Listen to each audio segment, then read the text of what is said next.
I was standing in a glass-walled boardroom on the 42nd floor of a Seattle skyscraper, presenting our quarterly projections to Microsoft executives, when my phone buzzed with an incoming call from Mom. Patricia never called during my business trips unless something catastrophic had happened. Her voice cracked through the speaker raw with panic and desperation. Grandpa Harold had been in a terrible accident, she sobbed. The doctors needed immediate payment for emergency surgery, or he might not survive the night. Without hesitating, I gave her the code to my bedroom safe and canceled my presentation mid-sentence, racing toward the airport with my heart pounding.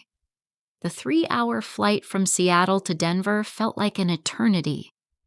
I kept replaying Patricia's frantic words in my mind, imagining Grandfather Harold lying unconscious in some sterile hospital room while machines kept him alive. My hands trembled as I gripped the airplane armrests, guilt consuming me for not visiting him more often these past few months. Work had become my entire world since launching my tech consulting firm, and family dinners had taken a back seat to client meetings and project deadlines. The taxi from Denver International Airport couldn't move fast enough through the late afternoon traffic. I threw a $100 bill at the driver and sprinted up the familiar walkway to the modest 2-story house where I'd grown up. The front door was unlocked, which struck me as odd considering the emergency, but I burst through anyway, calling out for Patricia. Silence greeted me. I rushed toward the kitchen, expecting to find evidence of the crisis, perhaps medical paperwork scattered across the dining table or Harold's medications laid out in preparation for his return from the hospital. Instead, I discovered something that made my blood freeze in my veins. Through the sliding glass door leading to the backyard, I could see a figure kneeling beside the rose bushes, methodically pruning dead blooms with garden shears. Grandfather Harold looked up as I stumbled outside his weathered face, breaking into a warm smile beneath his favorite Denver Broncos baseball cap. His cheeks were flushed pink from the Colorado sunshine, and dirt stained his khaki gardening pants where he'd been kneeling. He appeared more vibrant and healthy than I'd seen him in years. "Stacey, sweetheart, what a wonderful surprise. I wasn't expecting you until Thanksgiving." He struggled to his feet, brushing soil from his hands before pulling me into one of his signature bear hugs that still made me feel like I was 10 years old again. My mind reeled, trying to process what I was seeing. "Grandpa, where's Mom? What happened to your accident? The emergency surgery?" Harold's bushy white eyebrows knitted together in confusion. "Accident surgery. I've been working in the garden all day, dear. Patricia left around noon, said something about handling important family business downtown. She seemed awfully anxious about something, but wouldn't tell me what was troubling her." The world seemed to tilt sideways as understanding crashed over me like an avalanche. I bolted back into the house, taking the stairs to the 2nd floor 2 at a time. My childhood bedroom had been converted into Patricia's home office after Dad passed away 5 years ago, but she'd kept my old dresser against the far wall. Behind it, hidden in a space between the drywall and an exterior beam, sat the fireproof safe where I stored my most valuable documents and emergency cash reserves. The heavy steel door hung wide open like a gaping mouth. The interior was completely empty. $1 million in cash, the entire proceeds from selling my first startup company to a Silicon Valley conglomerate last year, had vanished without a trace. I'd kept the money in physical bills because my financial advisor had recommended diversifying away from digital assets after several high-profile cryptocurrency crashes. The safe had also contained my passport, birth certificate, social security card, and backup credit cards. With shaking fingers, I examined the lock mechanism. No signs of forced entry or damage. Patricia had used the combination I'd given her during our phone call, trusting her completely when she claimed Harold's life depended on accessing those funds immediately. I sank onto the hardwood floor, my legs unable to support me anymore. The betrayal cut deeper than any physical wound I'd ever experienced. This wasn't some stranger who'd robbed me or even a distant relative driven by desperation. This was my own mother, the woman who'd raised me to believe that family loyalty superseded everything else in life. Harold appeared in the doorway, concern etched across his features, as he took in my shocked expression and the empty safe behind me. "Oh, Stacey, I was afraid something like this might happen." "You knew." My voice came out as barely a whisper. He lowered himself onto the edge of my old twin bed, suddenly looking every one of his 78 years. "Patricia's been struggling with some personal problems lately. I found gambling receipts hidden in her purse last month when she asked me to get her car keys. Casino chips fell out of her coat pocket during Sunday dinner 3 weeks ago. When I tried talking to her about it, she became defensive and angry, accused me of not trusting her judgment. Why didn't you tell me?" "She made me promise to keep quiet. Said you were under enough stress with your business expanding and that she could handle things herself. She claimed she was just having a little fun, nothing serious." Harold's shoulders sagged with regret. "I should have called you anyway." I staggered back to my feet and began searching Patricia's room with renewed urgency. Her closet was half empty, with several suitcases missing from the top shelf. The nightstand drawers had been cleaned out and her jewelry box was gone. In the wastebasket beside her desk, I found crumpled papers that made my stomach lurch. Letters from Rossetti Holdings, a company I'd never heard of, demanding immediate payment of outstanding gambling debts. The most recent notice, dated just 4 days ago, threatened legal action and mentioned alternative collection methods if Patricia didn't settle her account within 1 week. The total amount owed was staggering $350,000. My phone buzzed with a text message from an unknown number. "Your mother's vehicle was captured on security cameras leaving the Denver International Airport long-term parking garage at 2:15 p.m. today. Thought you should know. Dylan." I stared at the message, confusion adding another layer to my growing panic. Who was Dylan, and how did he know what was happening? Before I could process this information fully, another text arrived from the same number. "Check your mother's nightstand. Bottom drawer taped under the wooden panel." Against my better judgment, I followed the mysterious instruction. My fingers found a small piece of paper attached to the drawer's underside with clear tape. Patricia's handwriting in blue ink on a torn piece of notebook paper. "Stacey, by the time you read this, I'll be in Las Vegas trying to fix everything. I know you'll hate me, but I can multiply this money and pay you back double within a week. I have a system that's been working. Trust me. Don't try to follow me. Mom." The note felt surreal in my hands, like something from a movie rather than my actual life. Patricia had planned this theft methodically, waiting for me to leave town before executing her scheme.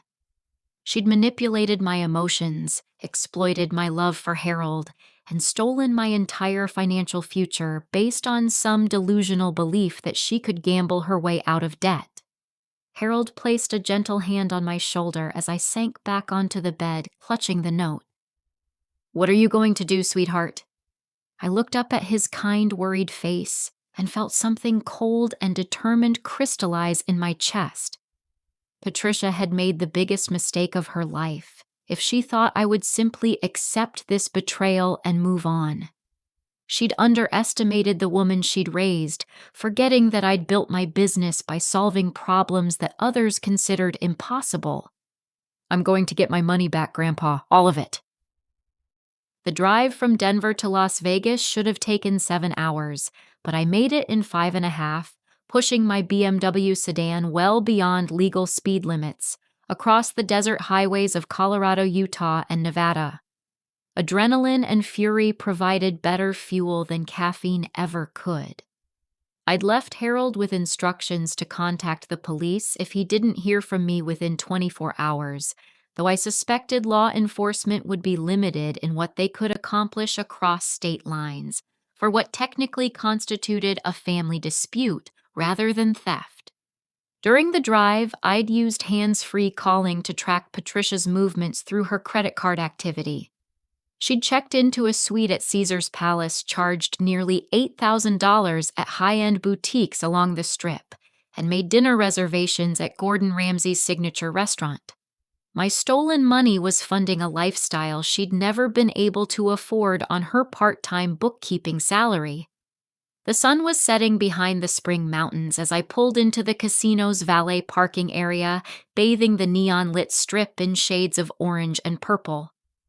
The valet attendant seemed surprised when I declined his services, choosing instead to park in the self-service garage where I could control my own exit strategy. Something told me this confrontation wouldn't end with a simple conversation and mutual understanding. Finding Patricia's room number required a combination of charm deception and a $50 tip to a sympathetic front desk clerk who believed my story about delivering surprise birthday flowers to my mother. The elevator ride to the 32nd floor gave me time to rehearse what I would say, though I suspected no amount of preparation could ready me for whatever version of Patricia I was about to encounter. The woman who answered the door bore little resemblance to the mother I'd known my entire life. Gone was her usual uniform of sensible slacks and modest blouses from department store clearance racks. Instead, Patricia wore a flowing red silk dress that probably cost more than her monthly rent, complemented by diamond earrings that caught the hallway light like tiny chandeliers. Her graying hair had been professionally styled and highlighted, taking years off her appearance. Stacey. Her face went through a rapid succession of emotions: surprise, guilt, defiance, and finally a forced smile that didn't reach her eyes. "What are you doing here, honey? I thought you were in Seattle until Wednesday." "Cut the act, Patricia. I know about the safe. I know about the gambling debts. I know about everything." I pushed past her into the suite, which was larger than most people's entire apartments. Floor-to-ceiling windows offered a spectacular view of the Strip below, while expensive shopping bags from Versace, Cartier, and Louis Vuitton littered the marble-topped coffee table. Patricia closed the door and leaned against it, her newfound confidence wavering slightly. "You don't understand the pressure I've been under. The threats, the phone calls at all hours. These people don't make idle promises about what happens when you can't pay. So you decided to steal from your own daughter instead of asking for help." "I didn't steal anything." Her voice rose to a pitch I'd rarely heard before. "I borrowed it. Every penny will be returned with interest once I recoup my losses. I have a system now, a way to beat the house that actually works. Last night, I turned 50,000 into 75,000 in less than 3 hours. I stared at her, recognizing the desperate rationalization that every gambling addict uses to justify their next bet. "Mom, you've lost $400,000 of my money in less than 18 hours. Whatever system you think you have isn't working." "You're wrong." Patricia moved to the wet bar and poured herself 3 fingers of top-shelf whiskey with trembling hands. "I had some bad luck earlier, but that's how gambling works. You have to ride out the rough patches to reach the big wins. Tomorrow night there's a private poker tournament with a $2 million prize pool. I've already bought in using the money." The casual way she referred to my life savings as the money, as though it had materialized from thin air rather than representing years of 18-hour workdays and sacrificed weekends, ignited a rage I'd never felt before. "You had no right. That money was meant to buy a house, to expand my business, to secure my future." "Your future?" Patricia's eyes flashed with an anger that matched my own. "What about my future? You made your millions while I've been scraping by on bookkeeping jobs that barely cover rent. You live in a downtown Denver loft that costs more per month than I make in 3 months. You drive a car worth more than everything I own combined. And you begrudge me one chance to change my circumstances. I offered to help you financially dozens of times over the years. You always said you were fine, that you didn't want charity from your daughter. Because I wanted to solve my own problems like an adult, instead of running to my child every time life got difficult. Patricia drained her whiskey glass in one swallow. This tournament is my opportunity to not just pay you back, but to establish some independence for myself. The conversation was interrupted by a firm knock at the door. Patricia's face went white as she moved toward the window, peering down at the strip below, as though considering escape routes. "Mrs. Wilson," a deep voice called from the hallway, "we need to speak with you regarding your account status."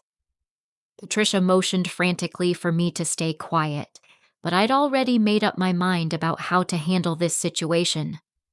I walked to the door and pulled it open, revealing two men in expensive suits who looked like they'd stepped out of a mob movie. The taller one had salt and pepper hair and carried himself with the confidence of someone accustomed to intimidating others. His companion was younger, with the build of a former athlete and hands that suggested he was comfortable with physical confrontation. "I'm Stacey Wilson, Patricia's daughter. I assume you're here about her gambling debts." The older man extended a business card with the practiced smoothness of a legitimate businessman. "Vincent Rossetti, Director of Player Relations at Caesar's Palace. We were hoping to discuss some outstanding financial obligations with your mother." Patricia appeared behind me, her earlier bravado completely evaporated. "Mr. Rossetti, I told your people yesterday that I would settle my account after tomorrow night's tournament. I have the entry fee, and the prize pool will more than cover what I owe." Rossetti's smile was polite but cold. "I'm afraid there's been a complication with that arrangement, Mrs. Wilson. Our credit department has discovered some irregularities in the documentation you provided when establishing your line of credit.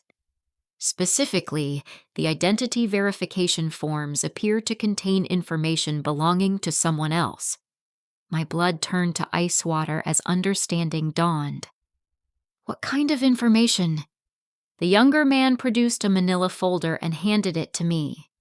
Inside were photocopies of loan agreements, credit applications, and identity verification forms, all bearing my personal information, social security number, driver's license details, employment history, and financial statements. Patricia's signature appeared at the bottom of each document, but my name was printed at the top. "Your mother has been using your identity as collateral for her gambling activities, Miss Wilson. According to these agreements, you are personally responsible for all outstanding debts incurred under this arrangement." The suite seemed to spin around me as I processed what this meant. "How much does she owe?" "Including interest and fees accumulated over the past 6 months, the total amount is now $2,100,000. Rossetti's voice remained professionally neutral, as though he was discussing the weather rather than announcing my financial ruin. "Our standard collection period is 48 hours from notification." Patricia grabbed my arm, her grip desperate and pleading. "Stacey, I never meant for this to happen. They said using a co-signer would get me better credit terms, lower interest rates. I thought I could pay everything back before you ever found out." I shook off her hand and turned to face Rossetti. "What happens if the debt isn't paid within your timeline?" "We prefer not to discuss unpleasant alternatives, Miss Wilson. However, I should mention that our organization has partnerships with collection agencies that specialize in motivating reluctant debtors. These agencies operate in multiple states and have proven quite effective at recovering outstanding obligations." The threat was clear without being explicitly stated. I was now on the hook for more than $2 million to people who operated outside the normal legal system, and failure to pay would result in consequences that extended far beyond damaged credit scores. After Rossetti and his companion left, Patricia and I stood in silence for several minutes, the weight of our new reality settling over us like a suffocating blanket. The view of the glittering strip below, which had seemed magical when I first entered the suite, now felt like a monument to greed and broken dreams. "I need time to think," I said finally. "Don't leave this room. Don't place any more bets. Don't make this situation worse than it already is." Patricia nodded mutely, tears streaming down her face as she sank onto the leather sofa surrounded by her expensive purchases. For the first time since discovering the empty safe, I felt a flicker of sympathy for her. She'd gotten in over her head and made increasingly desperate decisions trying to fix an unfixable situation. But that sympathy was overwhelmed by the larger reality I now had less than 2 days to find more than $2 million or face consequences that could destroy both of our lives. As I reached for the door handle, my phone buzzed with another message from the mysterious Dylan. "Check your email. Sent you information that might help. Trust me." I stared at the text, wondering how this stranger seemed to know so much about my situation and why he was offering assistance. Nothing about this day made sense anymore, but I was running out of options and time. Whatever Dylan's motives, his information had been accurate so far. The elevator ride down to the lobby felt like descending into an abyss each floor, bringing me closer to a reality where my entire life could be destroyed by someone else's decisions. But somewhere beneath the fear and anger, a small voice in my head whispered that there had to be a way out of this mess. I'd solved impossible problems before by thinking creatively and refusing to accept defeat as inevitable. Patricia had made the mistake of underestimating me once. I wouldn't give anyone else that opportunity. The email from Dylan contained attachments that made my blood run cold. Bank records showing Patricia's gambling losses over the past 6 months totaled nearly $400,000 across multiple casinos.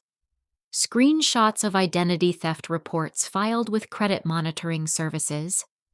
Most disturbing of all, surveillance photos of Patricia meeting with men I didn't recognize in casino parking garages, exchanging envelopes and looking over her shoulders nervously. I called the number Dylan had been texting from, but it went straight to voicemail. His recorded message was brief and professional. "You've reached Dylan Rodriguez, private investigator. Leave a message, and I'll return your call as soon as possible."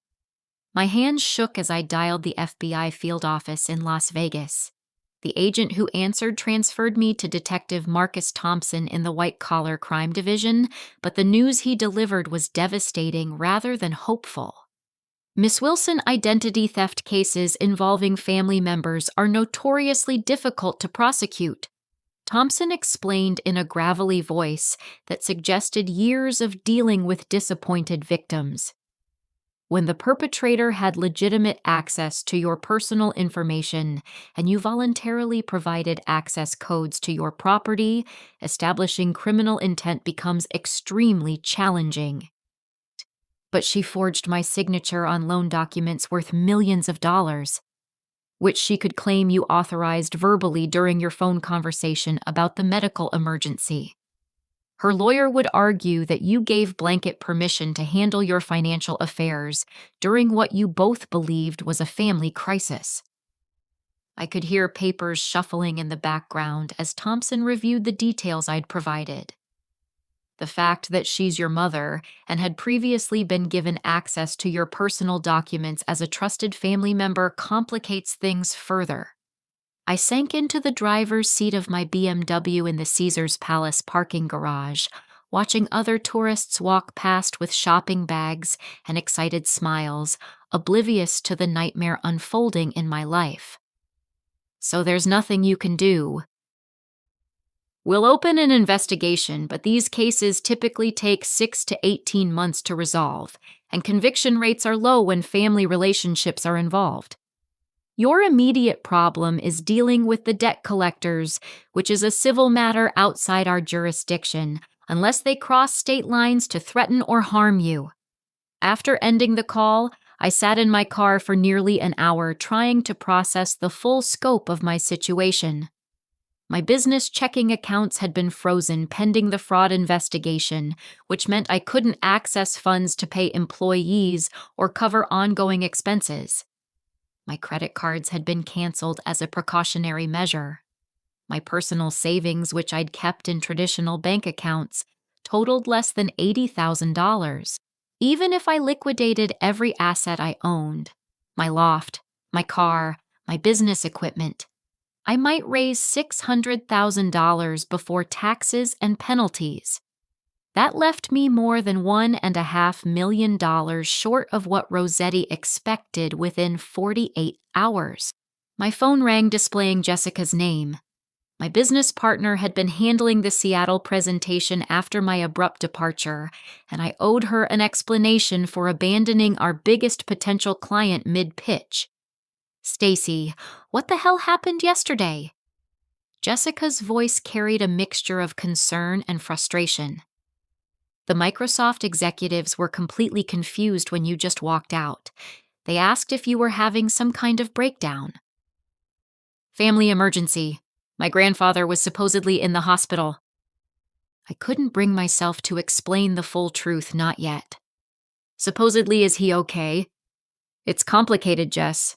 I need you to handle the Microsoft account for the next few days while I sort some things out." There was a long pause before Jessica spoke again. "Stacey, I got a call this morning from our bank. They said your accounts have been frozen due to suspected fraudulent activity. Our payroll checks are going to bounce unless we find alternative funding immediately." The hits kept coming, each one compounding my desperation. 12 employees depended on our company for their livelihoods. If word spread that we couldn't make payroll, our reputation in the tech consulting industry would be destroyed permanently. "How much do we need to cover everything?" $230,000 for payroll benefits and operating expenses through the end of the month. I can probably cover half of that from my personal accounts, but not the full amount. I closed my eyes doing mental calculations that all led to the same impossible conclusion. Even if I could access my legitimate funds, covering business expenses would leave me further away from meeting Rossetti's deadline. "Give me until tomorrow morning. I'll figure something out." "Stacey, you're scaring me. What kind of trouble are you in?" Before I could answer, someone tapped on my car window. I looked up to see a man in his 30s with dark hair and intelligent brown eyes, wearing jeans and a button-down shirt that suggested casual professionalism rather than the intimidating suits favored by Rossetti's associates. "Dylan Rodriguez," I mouthed through the glass. He nodded and gestured for me to roll down the window. "Miss Wilson, we need to talk. Somewhere more private than a casino parking garage." I told Jessica I would call her back and followed Dylan to a 24-hour diner several blocks off the strip, the kind of place where locals went to avoid tourist prices and crowds. We sat in a corner booth beneath flickering fluorescent lights while Dylan explained how he'd become involved in my situation. "I've been investigating Vincent Rossetti's operation for the past 8 months on behalf of other clients who've been victimized by his lending practices," he said, stirring sugar into black coffee that looked strong enough to strip paint. "Your mother appeared on my radar 3 months ago when she started borrowing against your identity. I've been documenting everything, hoping to build a case that would shut him down." "Why didn't you contact me sooner?" "I tried. Left several voicemails at your business number that apparently never got through. Your mother was using monitoring software on your phone to intercept calls and messages from unknown numbers." Dylan pulled out a tablet and showed me screenshots of the spyware that had been installed on my device. She's been more sophisticated about this than you realize. The revelation that Patricia had been monitoring my communications added another layer of betrayal to an already overwhelming situation. What did you find out about Rossetti? He's not technically breaking any laws, which makes him extremely dangerous. The loans are legitimate, the interest rates are disclosed, and the collection methods stay just within legal boundaries. But he specifically targets people with gambling addictions, then manipulates them into borrowing more than they can ever repay. Dylan showed me a file containing information about dozens of other victims, small business owners who'd lost everything, retirees who'd gambled away their life savings, families torn apart by debt and shame.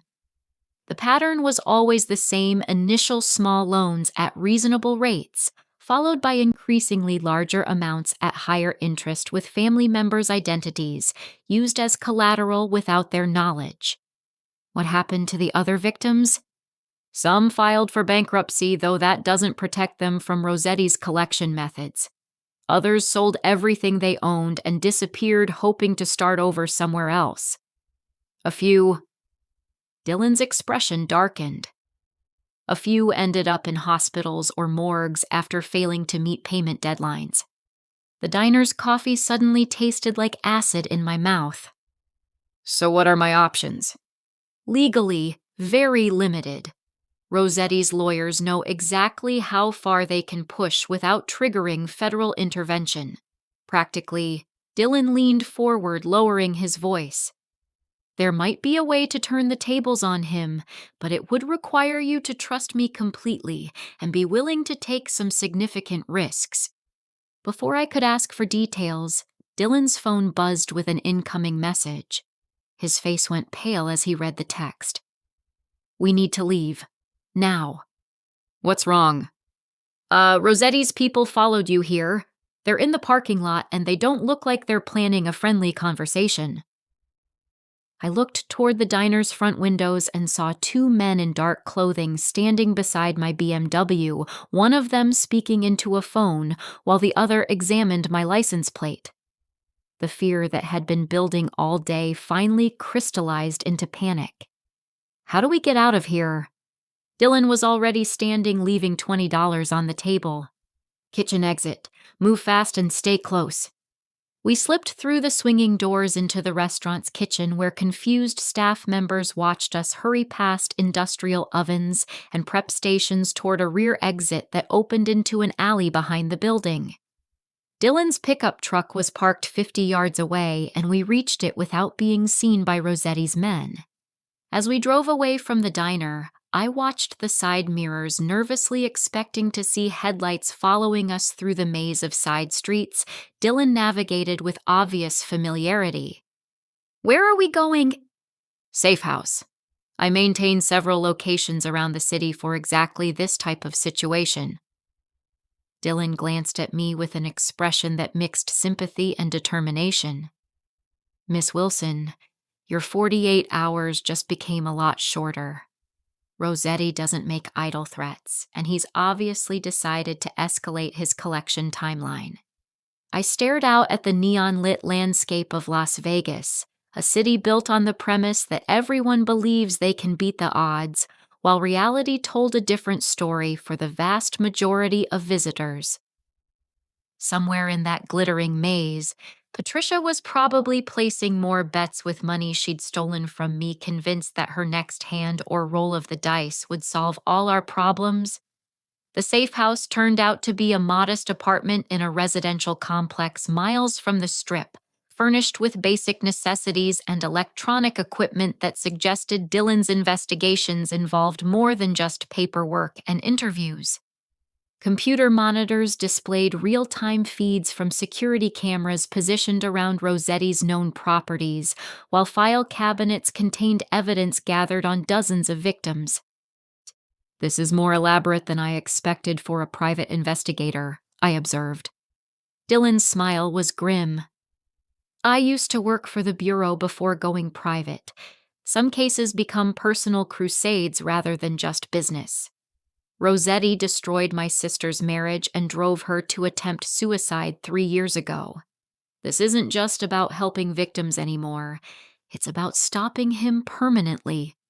As Dylan explained his plan for exposing Rossetti's operation, I realized that my situation had evolved beyond a simple family dispute about stolen money. I was now caught in the middle of a complex game involving federal investigations, organized crime, and a private detective with his own agenda for justice. The next 24 hours would determine whether I emerged from this nightmare with my life and freedom intact, or whether Patricia's gambling addiction would destroy both our futures permanently. The anonymous email arrived at 3 in the morning while I sat in Dylan's safe house, unable to sleep, despite exhaustion that reached bone-deep levels. The subject line read, "Your mother isn't the only one being deceived." Inside were photographs that made my stomach churn. Patricia sitting at an elegant restaurant table across from a distinguished man with silver hair and expensive clothing. The same man helping her into a luxury car outside Caesar's palace. Patricia wearing an engagement ring that caught the camera flash like a spotlight. But the most devastating images showed this same man in identical poses with at least 6 different women across multiple locations: Monte Carlo, Paris, London, Miami. Each photo showed him playing the same role: the wealthy, charming suitor sweeping another victim off her feet. Dylan read the email over my shoulder, his expression growing darker with each photograph. Andre Dubois. We've been tracking him for 2 years, but he's always stayed one step ahead of law enforcement by moving between countries and never staying in one place long enough to establish jurisdiction. Who is he? International romance scammer. He targets American women with gambling addictions or financial problems, convinces them he's a wealthy European businessman, then manipulates them into transferring money for fake investment opportunities. Dylan pulled up additional files on his computer, showing Andre's criminal history across multiple countries. His victims usually lose everything before realizing they've been conned.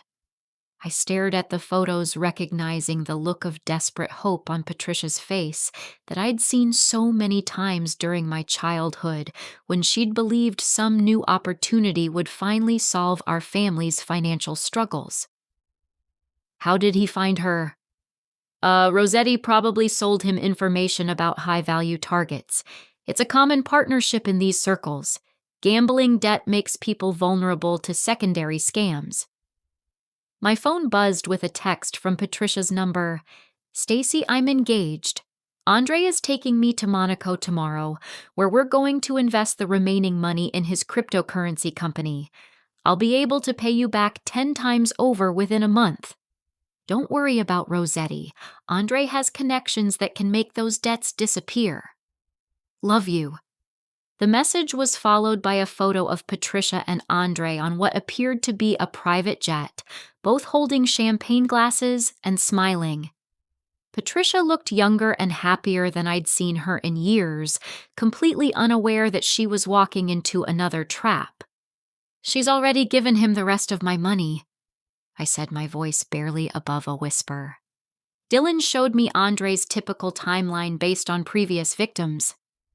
"He'll keep her convinced for another week, maybe 2, while he transfers the money through shell companies and offshore accounts. Then he'll disappear, leaving her stranded in a foreign country with nothing. We have to warn her. She won't believe you. None of them ever do at this stage. Andre's a master manipulator who's spent months grooming her psychologically. Right now, you're the enemy trying to destroy her chance at happiness and financial security." I tried calling Patricia's number, but it went straight to voicemail. Her social media accounts had been deactivated. Even her email address was bouncing back messages as undeliverable. "He's isolating her," Dylan explained. "Standard operating procedure. He'll convince her that family members are jealous of her good fortune and trying to sabotage their relationship." The despair that washed over me was unlike anything I'd experienced before. Not only had I lost my entire financial future, But now Patricia was walking into an even more devastating trap that would leave her emotionally and financially destroyed in a foreign country. The mother who'd raised me to believe in family loyalty and mutual support was about to learn the hardest lesson possible about trusting the wrong people. My phone rang, displaying Rosetti's name. I looked at Dylan, who nodded grimly. "Miss Wilson, I trust you've had time to consider your situation." Rosetti's voice was calm and professional, which somehow made it more menacing than if he'd been shouting threats. "I need more time. My assets are tied up in investment accounts and business holdings. It's going to take at least a week to liquidate everything." "I'm afraid that's not acceptable.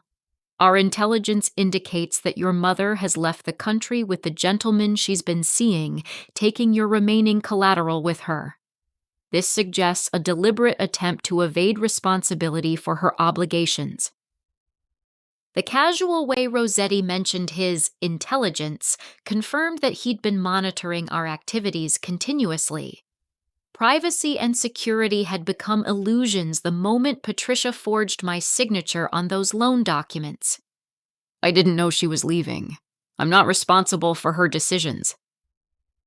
"According to the loan agreements, you accepted joint liability for all debts incurred using your identity verification.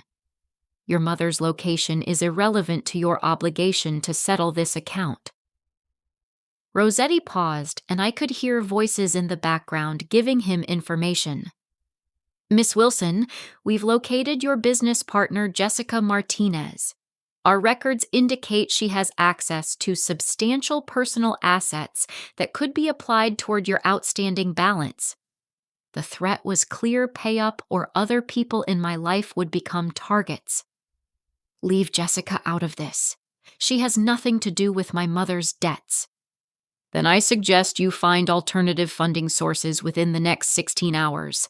Our collection team has already been dispatched to Denver, where they'll be visiting your grandfather to discuss the situation with him personally." The line went dead, leaving me staring at Dylan in horror. Rosetti had escalated beyond financial pressure to direct threats against my family members. Harold was 78 years old with a heart condition.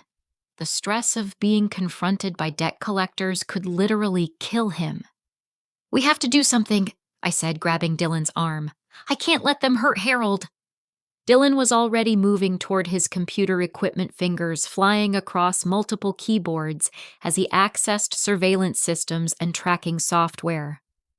"There's one option we haven't discussed yet, but it's extremely risky and could land both of us in prison if it goes wrong." "What kind of option?" "Andre's not the only one who can run a con. What if we turned his own methods against him?" Dylan pulled up detailed profiles on Andre's operation, showing how he used fake companies, forged documents, and psychological manipulation to separate victims from their money. "He's planning to keep your mother convinced for another week while he launders the money through his network. During that time, he's vulnerable because he has to maintain the illusion of being a legitimate businessman." "I don't understand." "We make him think he's found an even bigger target. Someone with more money than your mother. Someone desperate enough to invest everything in his fake cryptocurrency venture." Dylan turned to face me directly. "We make him think he's found the perfect victim in you." The plan Dylan outlined was audacious and terrifying. I would pose as a wealthy tech entrepreneur seeking European investment opportunities using my real background but exaggerated financial assets. Andre would be attracted by the prospect of scamming someone with tens of millions rather than the few $100,000 he'd already stolen from Patricia. While he's focused on hooking you as his next victim, we'll be documenting everything wire transfer instructions company information communication records. With enough evidence, we can get both Monaco and U.S. authorities to freeze his accounts before he can disappear with your money." "What about Patricia?" "If this works, she'll see Andre's true nature when the authorities arrest him. It'll be devastating for her emotionally, but she'll be safe and free to come home." And if it doesn't work? Dylan's expression was grim. We'll probably both end up in European prisons while Rossetti's people take their frustrations out on your family. I thought about Harold tending his roses that afternoon, completely unaware that his daughter's gambling addiction had put his life in danger. I thought about Jessica trying to keep our business afloat while I dealt with problems that weren't her responsibility. I thought about Patricia somewhere over the Atlantic Ocean, convinced she was finally going to solve all her problems with a man who was planning to destroy her life. How do we contact Andre? Dylan smiled for the first time since I'd met him. Leave that to me. Romance scammers are always looking for their next target, and I know exactly what bait to use. As we began implementing the most dangerous plan of my life, I realized that everything I'd believed about family trust and security had been shattered in less than 48 hours. But somewhere beneath the fear and uncertainty, I felt a spark of the same determination that had built my business from nothing into $1 million enterprise. Patricia had taught me to fight for what I believed in, even if she'd forgotten that lesson herself. Now I was about to fight for both our futures against people who specialized in destroying lives for profit.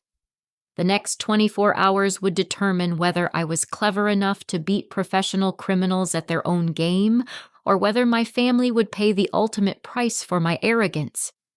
Dylan's network of contacts in international law enforcement proved more extensive than I'd initially realized. Within 6 hours of our decision to pursue Andre, we had cooperation agreements with investigators in Monaco, France, and Switzerland, all of whom had been tracking his movements for various financial crimes. Detective Isabella Santos from Monaco's Financial Crime Unit video called us from her office overlooking the Mediterranean, her English accent polished from years of working international cases. She confirmed what Dylan had suspected about Andre's operation. Mr. Dubois has been using the same Monaco-based shell company for the past 8 months to process victim funds before transferring them to accounts in non-extradition countries, she explained while sharing documents across our encrypted connection. We've identified at least 12 women from 5 different countries who've lost substantial amounts, but he always disappears before we can establish sufficient evidence for prosecution.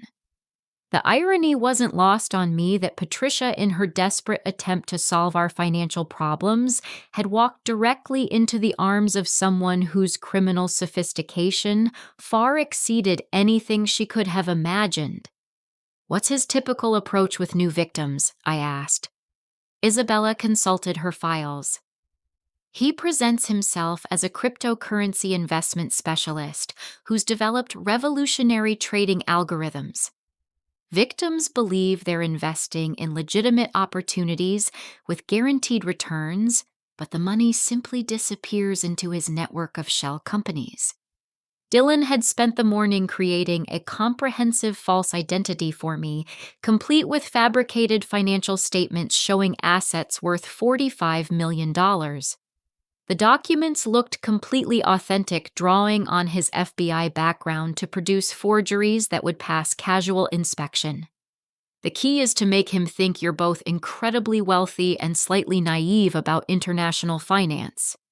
He explained while adjusting the camera angle for our first video call with Andre. He needs to believe you're the perfect combination of trusting and profitable. My phone rang with an international number that Dylan had arranged through his Monaco contacts. Andre's face appeared on screen, the same distinguished features I'd seen in the photographs, but now directed at me with practiced charm and intensity. Miss Wilson, what a pleasure to finally speak with you. I understand you're interested in European cryptocurrency opportunities.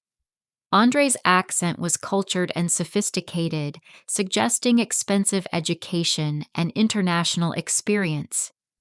He wore what appeared to be a tailored Italian suit, and behind him I could see glimpses of an elegant office with harbor views. Everything about his presentation screamed legitimate success and exclusivity. My business partner recommended your services, I said, following the script Dylan and I had rehearsed. I'm looking to diversify my portfolio internationally, and cryptocurrency seems like the logical next step. Excellent timing. My company has just developed a revolutionary trading algorithm that's been producing consistent returns of 15 to 20% monthly. However, we're very selective about our client base. We only work with serious investors who can commit substantial capital. Andre explained his investment process with the smooth confidence of someone who'd given the same presentation hundreds of times. Minimum investment was $500,000 with guaranteed returns within 90 days. All transactions were handled through secure European banking systems with full regulatory compliance. I'd be very interested in moving forward, I said. What kind of verification do you need? Just standard financial documentation to comply with international banking regulations. Bank statements, asset verification, that sort of thing. I can have my Monaco office send you the required forms immediately. During our conversation, Andre casually mentioned that his fiancée, a lovely American woman named Patricia, had just made a substantial investment that would secure her financial future. He showed me a brief video of them toasting champagne in what appeared to be his Monaco apartment, Patricia laughing and looking radiantly happy. She's originally from Denver, actually. Small world. I believe you're based in that area as well. The casual way Andre dropped this information confirmed that he knew exactly who I was and was testing my reactions. He was playing a much more sophisticated game than I'd initially realized, possibly setting up his own countercon to extract even more money from our family. After ending the video call, Dylan and I reviewed the recording while Isabella listened from Monaco. Her assessment was troubling. He's being unusually cautious for someone running a romance scam. The background checks he mentioned the specific questions about your business history. This feels more like a targeted operation than his typical approach. Meaning what? He may have identified you as Patricia's daughter from the beginning and planned this entire scenario to access your larger assets. The romance with your mother could have been calculated to create emotional leverage over you. The possibility that Patricia had been targeted specifically because she was my mother added another layer of manipulation to an already complex situation. Andre hadn't stumbled across a vulnerable gambling addict. He'd researched our family and identified the most effective way to access my wealth. Dylan's phone buzzed with a text from one of his contacts. Rosetti's men just left your grandfather's house. Neighbors reported seeing them taking photos of the property and asking questions about insurance coverage. My hands clenched into fists as I realized Rosetti was systematically escalating pressure on every vulnerable person in my life. Harold, Jessica, now even our family home was being surveilled and threatened. We need to accelerate this plan, I said. Every hour we wait gives both Andre and Rosetti more opportunity to hurt people I care about. Isabella had been thinking the same thing. There's a way to compress the timeline, but it requires you to physically come to Monaco and meet with Andre in person. We can have surveillance teams in place to document everything, but you'd be taking significant personal risks. What kind of risks? Andre's operation has connections to some very dangerous people. If he realizes you're running a countercon, the consequences could be severe. He's not just a romance scammer. He's part of a larger criminal network with resources to eliminate threats. Dylan was already pulling up flight information. There's a direct flight to Nice that leaves in 4 hours. We can be in Monaco by tomorrow afternoon. The decision felt surreal. Less than 72 hours ago, my biggest concern had been delivering a successful presentation to Microsoft executives.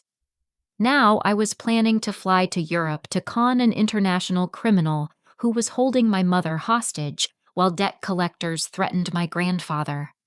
But the alternative was accepting defeat and watching my family be destroyed by forces beyond our control. Patricia might have created this crisis through her gambling addiction, but I was the only one with the resources and determination to fight back effectively. "Book the flight," I told Dylan. "Isabella, what do you need from us to make this work?" "Complete cooperation and absolute trust. One mistake, one moment of hesitation or uncertainty, and this entire operation could collapse catastrophically." As we prepared for the most dangerous gamble of my life, I found myself thinking about the conversation Patricia and I had in her Las Vegas suite. She'd accused me of being selfish with my money, of forgetting where I came from. Maybe she was right about my priorities becoming distorted by success. But family loyalty was a two-way street. She'd violated that loyalty by stealing from me and putting all of us in danger. Now I was risking everything to save her from consequences she'd created through her own choices. The irony wasn't lost on me that I was about to use Patricia's own methods, deception, manipulation, and calculated risks, to undo the damage her gambling addiction had caused. Sometimes fighting fire with fire was the only option available. As our plane lifted off from Las Vegas, carrying us toward a confrontation with one of Europe's most sophisticated criminals, I realized that this situation would either destroy my family permanently or forge us into something stronger than we'd ever been before. Either way, there was no turning back now. The meeting with Andre took place in his Monaco penthouse, a stunning space overlooking the Mediterranean that probably cost more per month than most people earned in a year. Dylan waited in a surveillance van 2 blocks away, coordinating with Isabella and her team, who had positioned themselves throughout the building and surrounding area. Andre greeted me with European kisses on both cheeks, his charm operating at full intensity as he guided me toward floor-to-ceiling windows that offered panoramic views of luxury yachts and pristine beaches.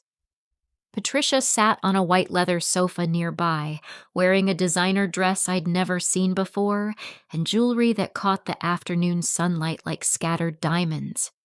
"Stacey." Patricia stood and moved toward me with obvious excitement. "I had no idea Andre was meeting with you today. Isn't this wonderful? We can invest together and multiply our returns even faster." The transformation in her appearance was dramatic. Gone was the stressed, desperate woman I'd confronted in Las Vegas. This version of Patricia glowed with confidence and happiness, completely convinced that her financial troubles were behind her forever. Patricia's been telling me so much about your business success," Andre said, guiding us toward a dining area where elaborate paperwork was spread across a glass table. "I'm impressed by what you've accomplished at such a young age." For the next 2 hours, Andre walked us through his investment presentation with the polished professionalism of a legitimate financial advisor. Charts and graphs showed consistent profits across multiple cryptocurrency portfolios. Client testimonials described life-changing returns that had funded retirements, business expansions, and dream purchases. "The beauty of our system is its simplicity," Andre explained while highlighting projected returns on a tablet screen. "You provide the initial capital investment, we deploy our proprietary trading algorithms, and you receive guaranteed monthly payments while your principal grows through compound interest." Patricia leaned forward eagerly as Andre showed us account balances that seemed too good to be true. According to his documentation, her initial investment had already grown by 30% in less than a week.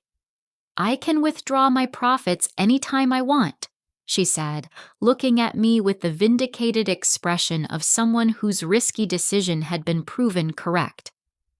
"Andre showed me how to access the trading platform yesterday. I could have our money back plus 600,000 in profits within 48 hours. Andre's smile was perfect, warm, confident, and completely believable.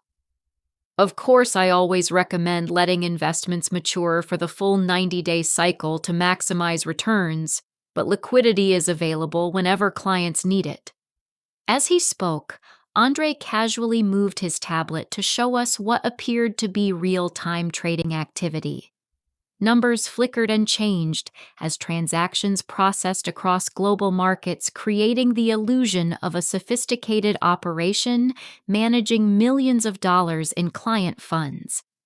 "I'd like to start with a test investment," I said, following the strategy Isabella and I had discussed. "Perhaps 500,000 to see how your system performs before committing larger amounts." "Absolutely prudent," Andre agreed. "I'll have my Monaco office prepare the initial transfer documentation. You'll be able to monitor your portfolio performance in real time through our secure client portal."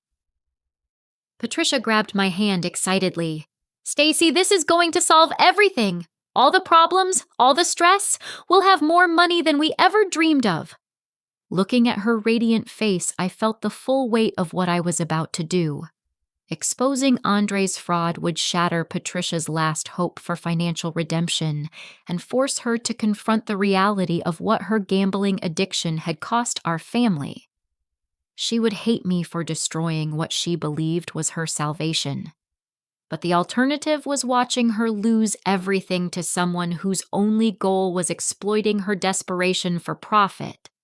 As Andre prepared the investment contracts, my phone buzzed with a text from Dylan. "Teams are in position, recording everything. Stay calm." What happened next unfolded with the precision of a military operation. Isabella and 6 Monaco police officers entered the penthouse simultaneously from multiple entrances, their weapons drawn and badges clearly displayed. Andre's confident expression crumbled into panic as he realized his carefully constructed world was collapsing. "Oh, Mr. Andre Dubois, you're under arrest for international fraud, money laundering, and conspiracy," Isabella announced while her officers secured the apartment. "You have the right to remain silent under Monaco law." Patricia stood frozen in the middle of the chaos, her face cycling through confusion, disbelief, and dawning horror as she watched Andre being handcuffed. The paperwork scattered across the dining table was revealed to be sophisticated forgeries. The tablet showing real-time trading was actually displaying pre-recorded loops designed to create the illusion of market activity. "This is a mistake," Patricia said, her voice rising toward hysteria. "Andre, tell them this is a mistake. Show them the real accounts, the real trading platform." Andre looked directly at her for the first time since the police arrived, and something cold and calculating flickered across his features. "I don't know what you're talking about, Patricia. I barely know you." The cruelty of his dismissal hit Patricia like a physical blow. She staggered backward, reaching for the sofa to steady herself, as the full magnitude of her situation became clear. The man she'd believed was her salvation, the future husband who was going to solve all her problems, had just disavowed her existence in front of law enforcement. "The bank accounts," she whispered. "My investment, the profits you showed me." "Fake," Isabella said gently, her voice filled with sympathy despite the professional nature of her work. "I'm sorry, Mrs. Wilson, but none of it was real. Mr. Dubois has been running identical scams across multiple countries for the past 3 years.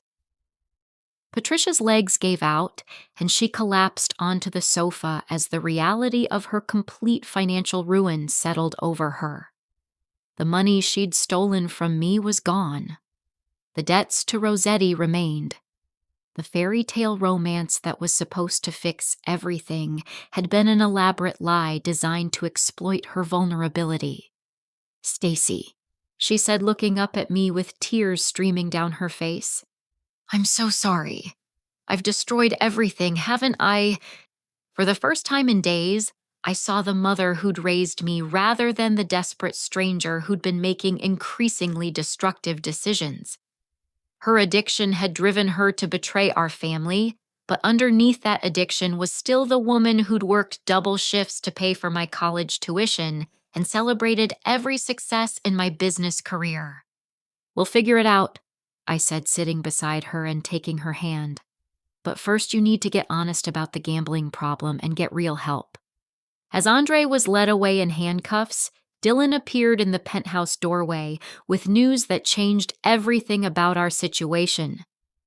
During the arrest operation, Monaco authorities had seized Andre's computer systems and discovered detailed records of his entire criminal network. He kept meticulous files on every victim, every transaction, every shell company, Dylan explained, including documentation showing that Vincent Rossetti has been selling victim information to international scammers for the past 2 years. Isabella nodded grimly. We've already contacted FBI offices in Las Vegas and Denver. Mr. Rossetti's operation is being raided simultaneously with this arrest. His business model was apparently built on creating vulnerable targets for people like Andre. The news that Rossetti was also being arrested felt like divine justice after the terror his threats had inspired. Patricia wouldn't be the only person getting a second chance at rebuilding her life. During the flight back to Denver, Patricia slept against my shoulder while I processed everything that had happened over the past week. My $1 million was still gone, scattered across international banking systems that might never be untangled completely. But my family was safe, the immediate threats had been eliminated, and we had the foundation needed to start rebuilding trust. Harold was waiting for us at the airport, his face showing the strain of worry, but his arms open wide for both his daughter and granddaughter. For the first time in years, I felt like we were functioning as a real family unit, rather than 3 separate people trying to manage individual problems in isolation. I've been thinking about what you said, Patricia told me as we drove through familiar Denver neighborhoods toward Harold's house, about getting honest and getting help. There's a gambling addiction treatment center in Colorado Springs that has an opening next month. 90 days residential followed by outpatient support. The commitment in her voice was different from the desperate promises she'd made in Las Vegas. This felt like genuine recognition that she couldn't solve her problems through willpower alone. Yeah, what about after treatment? You'll need a job, a place to live, a way to rebuild your life. Patricia smiled sadly. I was thinking I might be good at helping other people who are dealing with similar problems. Addiction counseling maybe, or working with families affected by gambling. Turn this nightmare into something useful. As we pulled into Harold's driveway, I realized that Patricia's plan represented exactly the kind of transformation that could give meaning to all the pain our family had endured. Her experience with addiction and its consequences could become a source of healing for others facing similar struggles. The safe in my childhood bedroom was still empty, and my business was facing serious challenges due to the financial disruption. But sitting around Harold's kitchen table that evening, sharing stories and planning for our collective future, I felt wealthier than I had when that safe contained $1 million in cash. Trust once broken required patience and consistent actions to rebuild. Patricia would need to prove through daily choices that she was committed to recovery. I would need to find ways to support her healing while protecting myself from future manipulation. Harold would need to find the courage to speak up when he saw warning signs instead of keeping family secrets that enabled destructive behavior. But for the first time in years, we were all committed to building something stronger than what we'd lost. Sometimes, the greatest treasures emerged from the ashes of our worst disasters, refined by fire into something more valuable than what existed before. The real twist in this story wasn't the empty safe or the international criminal conspiracy. It was discovering that my family's capacity for forgiveness and growth was infinitely more precious than any amount of money that could be stolen or lost. 6 months later, I stood in the backyard of Harold's house watching him tend the same rose bushes where I'd found him on the day my world turned upside down. The flowers were blooming more vibrantly than ever, their rich colors a testament to the patient care he'd provided through seasons of growth and dormancy. Patricia had completed her 90-day residential treatment program and was now living in a sober living facility while working as a volunteer counselor at a gambling addiction recovery center in Denver. The transformation in her appearance was remarkable. Not the artificial glamour Andre had provided, but the genuine glow of someone who'd found purpose in helping others navigate their darkest moments. "I got a letter from that woman in Phoenix yesterday," Patricia said, joining me beside the roses while Harold prepared lunch inside the house. "Sandra, the one whose husband lost their retirement savings. She's been gambling free for 4 months now, and they're going to counseling together. She says our phone conversations have been the only thing keeping her motivated when the urges get overwhelming." The victim advocacy nonprofit I'd started using insurance money recovered from Andre's seized assets had connected Patricia with dozens of families struggling with gambling addiction. Her personal experience with the devastation it caused gave her a credibility that no amount of professional training could provide. "How are you feeling about the 1-year mark approaching?" I asked. Patricia's smile was peaceful in a way I hadn't seen since my childhood. "Nervous but confident. The hardest part isn't avoiding casinos or online gambling sites. It's learning to deal with stress and disappointment without believing that one big win will solve everything. Therapy has helped me understand that the gambling was never really about money." "What was it about?" "Control. When everything in life felt chaotic and overwhelming, gambling gave me the illusion that I could change my circumstances through sheer force of will. Even when I was losing, I felt powerful because I was taking action instead of accepting helplessness." Her insight revealed the deeper psychological patterns that had driven her to steal from me and destroy our family's trust. Understanding those patterns didn't excuse her choices, but it provided a foundation for preventing similar decisions in the future.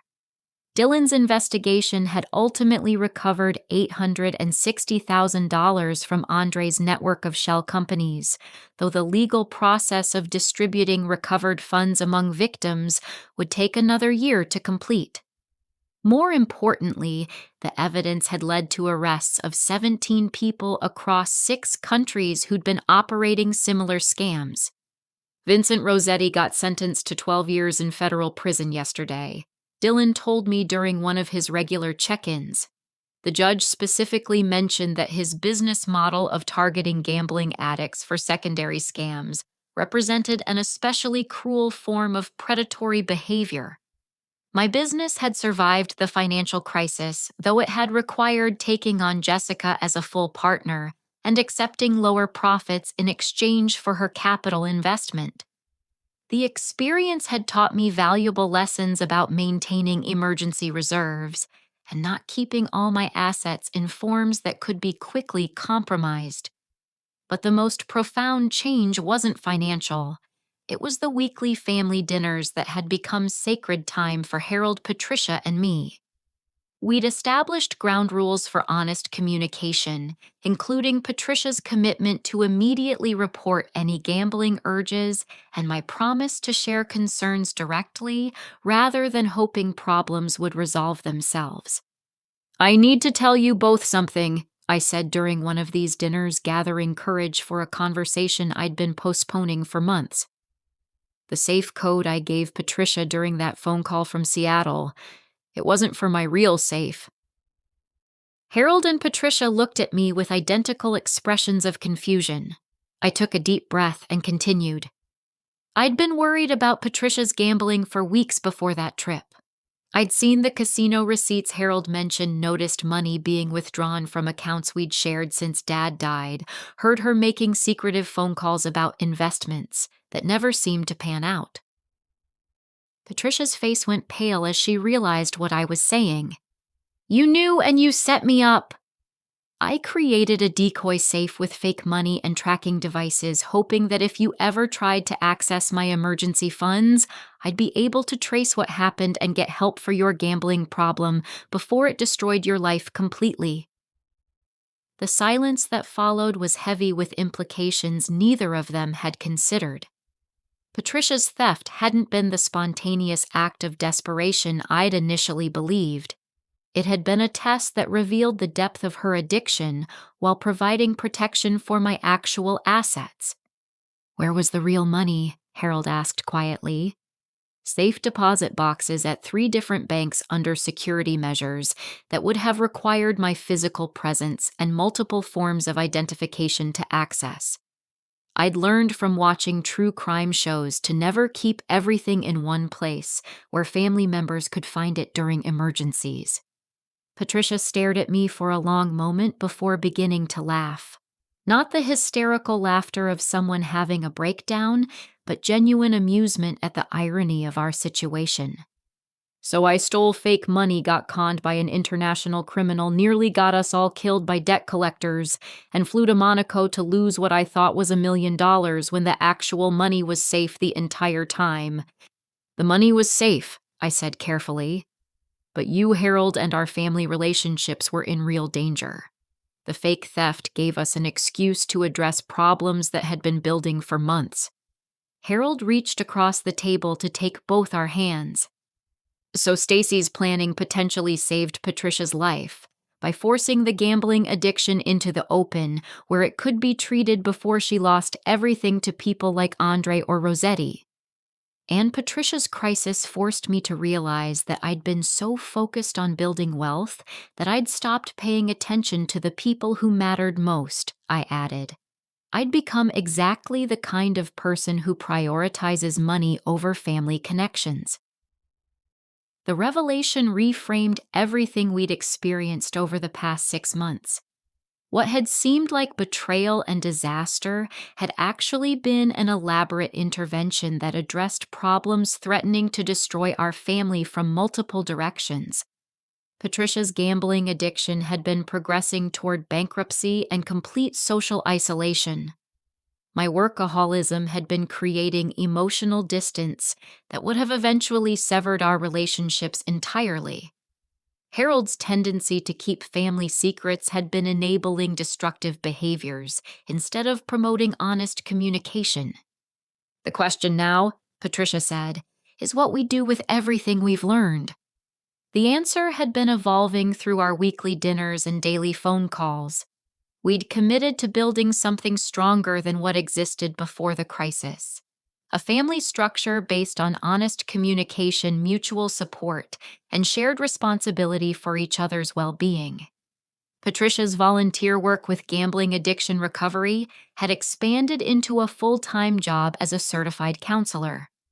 Harold had started writing a memoir about resilience in later life that was attracting interest from publishers.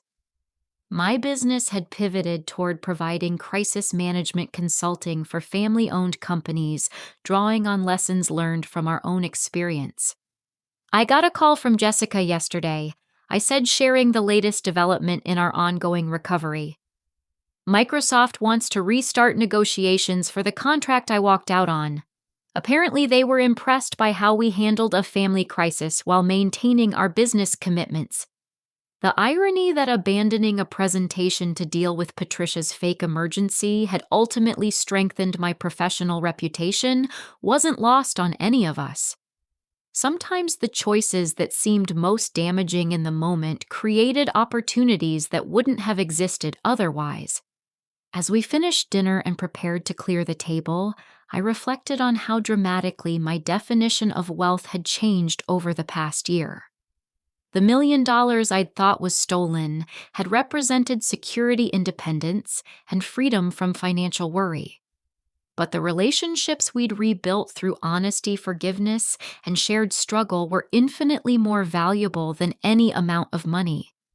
There's one more thing I want to share, I said as we moved to the living room for our traditional post-dinner conversation. I've been thinking about starting a foundation that provides emergency financial assistance to families dealing with gambling addiction. Seed money from the recovered funds, ongoing donations from people whose lives have been impacted by similar problems. Patricia's eyes lit up with excitement. That could help so many families who are trapped in the same cycle of debt and shame that nearly destroyed us. Most people don't have the resources you had to fight back against predatory lenders and international criminals. Harold nodded thoughtfully. And it would give meaning to everything we went through. Transform a personal tragedy into a source of healing for others. The foundation idea represented the final piece of our family's transformation. We'd moved beyond simply recovering from the crisis to using our experience as a catalyst for helping others facing similar challenges. As I drove home to my downtown loft that evening, I thought about the question I wanted to ask in the conclusion of this story when I shared it with others who might be struggling with family conflicts, financial stress, or broken trust. Have you ever discovered that your family's greatest crisis became the foundation for something stronger and more meaningful than what you'd lost? Sometimes the people who hurt us most deeply are also the ones who force us to grow in ways we never would have chosen voluntarily but desperately needed for our own healing and development. If this story resonated with your own experiences with family betrayal, financial stress, or the long process of rebuilding trust after someone you love has made destructive choices, please share it with others who might need to hear that recovery and redemption are possible even after the most devastating betrayals. Like this story, if you believe that families can emerge stronger from their worst moments when they commit to honest communication and mutual support. Subscribe for more stories about resilience, forgiveness, and the sometimes unexpected ways that love can triumph over seemingly insurmountable challenges. Thank you for joining me on this journey through one of the most difficult and ultimately transformative experiences of my life. May you find the courage to face your own family challenges with honesty, compassion, and hope for healing that can emerge from even the deepest wounds. The safe might have been empty, but our hearts were finally full.